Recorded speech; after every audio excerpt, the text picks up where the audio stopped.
नमस्कार, news 24x7 India में आपका स्वागत है। मैं हूं आपके साथ नेहा। शहर के पैलेस रोड स्थित श्री राधा बिहारी मंदिर परिसर में आयोजित 7 दिवसीय संगीत में श्रीमद् भागवत कथा के 6वें दिन पूरा वातावरण भक्ति रस से सरोबोर हो गया। धौलपुर भक्त मंडल समिति के तत्वाधान में चल रही इस कथा में श्रद्धालुओं का भारी जनसैलाब उमड़ा।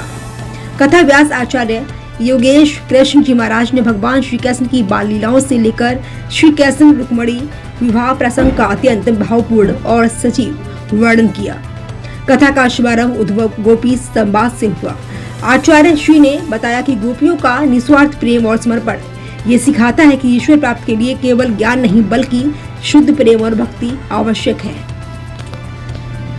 कथा का मुख्य आकर्षण भगवान श्री कृष्ण और माता रुक्मिणी के विवाह का प्रसंग रहा। जैसे ही विवाह उत्सव का वर्णन शुरू हुआ वैसे ही पंडाल जयकारों से गूंज उठा। भव्य झांकियों के दर्शन कर श्रद्धालु भाव विभोर हो गए। नंद के आनंद भयो, जय कन्हैया लाल की जैसे भजनों पर भक्त झूम उठे। इस दौरान पुष्प वर्षा की गई और महिलाओं ने मंगल गीत गाए। आचार्य जी ने गौरी पूजन के आध्यात्मिक महत्व पर प्रकाश डालते हुए कहा कि माता रुक्मिणी की अटूट श्रद्धा और भक्ति से ही भगवान श्री कृष्ण उनके जीवन में आए। उन्होंने बताया कि देवी पूजन से साधक के जीवन में धैर्य और मनोबल का विकास होता है। आचार्य जी ने कहा कि कल कथा का अंतिम और पूर्णाहुति का दिन है। उन्होंने अधिक से अधिक श्रद्धालुओं से अंतिम दिन उपस्थित होकर कथा का पूर्ण आध्यात्मिक लाभ लेने का आह्वान किया। कथा में भक्त मंडल समिति की संगीता गुप्ता, विजय शर्मा, रेखा शर्मा, भोला गुप्ता, नीलम शर्मा, सोनाली, मनोज चौहान, रामकिशोर पाठक, राजेंद्र राणा, सुनील जगरिया, उपेंद्र दीक्षित, किशन यादव सहित बड़ी संख्या में श्रद्धालु और साधु संत मौजूद रहे। धौलपुर से विजय शर्मा की खास रिपोर्ट।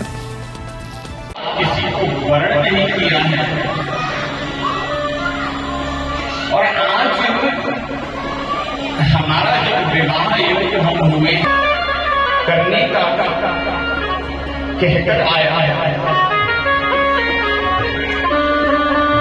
जब भाभी से पूछा गया तो भाभी ने कहा कि आप नारायण के लिए ऐसा पत्र लिखिए जिससे नारायण आपके स्वयंवर में आए और आपको अपने साथ धारण करके ले। भाभी ने कहा तो रुक्मिणी मैया ने ऐसा ही किया। रुक्मिणी मैया ने एक पत्र लिखा और पत्र में क्या लिखा? भुवन सुंदर श्रृणवतांते निर्विष्य कर्ण विवरे हरतोंग रूपम दृशान सिमितामखिला कला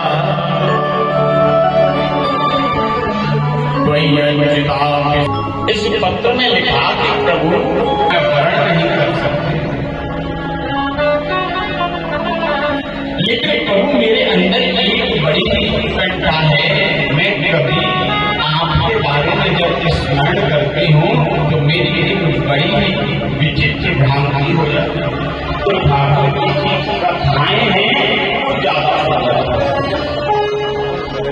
आप चाहते हो तो आप समय आ जाना और जब समय से आ जाओ मुकुंद महती पुलसील रूपम विद्यान्या